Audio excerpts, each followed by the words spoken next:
من المسجد الحرام إلى المسجد الأقصى الذي باركنا حوله لنريه من آياتنا إنه هو السميع البصير. وآتينا موسى الكتاب وجعلناه هدى لبني إسرائيل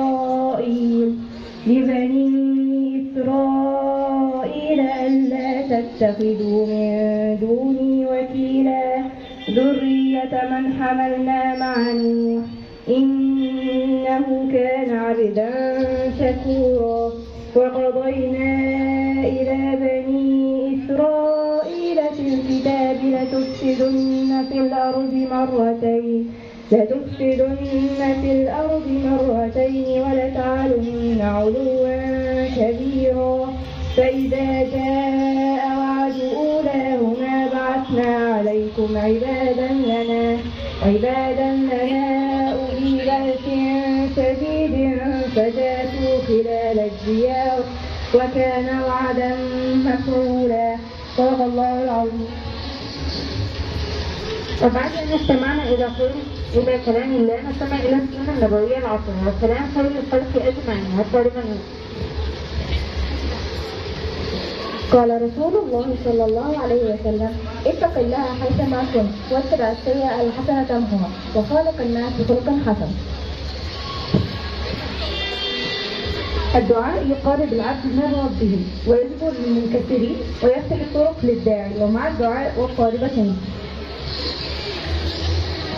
اللهم إني أعوذ بك من الهم والحزن وأعوذ بك من العجز والكسل وأعوذ بك من الجبن والبخل وأعوذ بك من غلبة الدين وقهر الرجال. والآن مع فقرات إذاعتنا ونبدأ بالفقرة الشعرية عن الإسراء والمعراج والطالبة حليم أيمن. جاء الحبيب إلى الوجود يتيما والكون في درب الضلال سقيما فأنار للكون العليل ظلامه بشريعة لا تقبل التقسيما فهي الشفاء لكل قلب موجع ومزاجها بين الورى تسميما. يا مؤمنين بأن أحمد مرسل صلوا عليه وسلموا تسليما. يا مؤمنين بأن أحمد مرسل صلوا عليه وسلموا تسليما.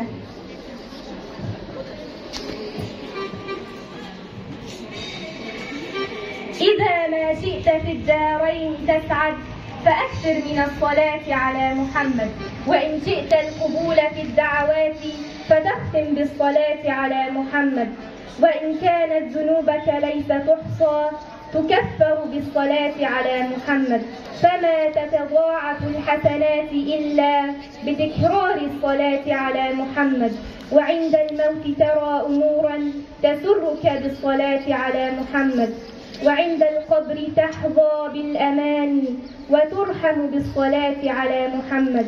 رسول الله حقا اتبعنا وآمنا وصدقنا محمد.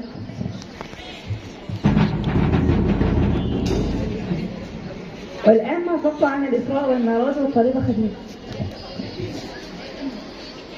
الإسراء هو إلهام الله نبيه صلى الله عليه وسلم من المسجد الحرام بمكة إلى المسجد الأقصى بإلياء مدينة القدس في جزء من الليل ثم رجوعه من ليلته.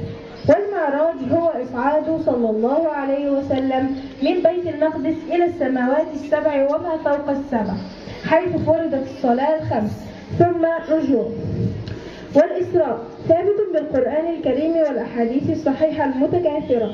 أما في القرآن ففي قوله سبحانه: سبحان الذي أسرى بعبده ليلا من المسجد الحرام إلى المسجد الأقصى الذي باركنا حوله لنريه من آياتنا إنه هو السميع البصير. إن الإسراء والمعراج دليل على قهر الإله لسنن كونه فلم تتجاوز الرحلة 10 دقائق حيث عاد النبي إلى فراشه وما زال الفراش دافئا. والآن مع كلمة مع الأستاذة. السلام عليكم ورحمة الله وبركاته. اللهم صل وسلم وبارك على سيدنا محمد وعلى آله وصحبه أجمعين. اللهم إنا نسألك خير هذا العام وخير ما فيه، فتحه ونصره ونوره وبركته وهداه، ونعوذ بك من شره وشر ما فيه. يا ربي صل على المختار سيدنا. يا سيدي يا رسول الله، أجمل منك لم تر قط عيني، وأجمل منك لم تلد النساء، خلقت مبرأ من كل عيب، كأنك خلقت كما تشاء. يا رب صل وسلم على سيدنا محمد وعلى آله وصحبه أجمعين. برحب بكم وبقول لكم عود أحمد، عود طيب. ويعني ببدأ كلمتي بالترحيب بكم، إن أنا بقول لكم وبوصيكم بتقوى الله سبحانه وتعالى. يقول الله تبارك وتعالى: واتقوا الله ويعلمكم الله. وحبا أقولها الكلمة دي كتير، لأن تقوى الله هي مفتاح كل عمل صالح، هي مفتاح كل شيء جميل. عود طيب. وطبعا يعني بنشكركم وبنثمن مجهودكم ومجهود إدارتنا ومجهود المعلمين والمعلمات، وجزاكم الله خيرا. بنتابعنا النهارده الأيام ده هي يعني مناسبة عظيمة، وهي مناسبة الإسراء والمعراج، إسراء الرسول صلى الله عليه وسلم ومعراجه. طيب نعرف ايه عن الإسراء والمعراج؟ طبعا احنا عندنا معلومات الحمد لله كافية عن الإسراء والمعراج، إن ربنا سبحانه وتعالى أسرى بمحمد صلى الله عليه وسلم من المسجد الحرام إلى المسجد الأقصى، وصلى بالأنبياء وعرج به إلى السماوات السبع.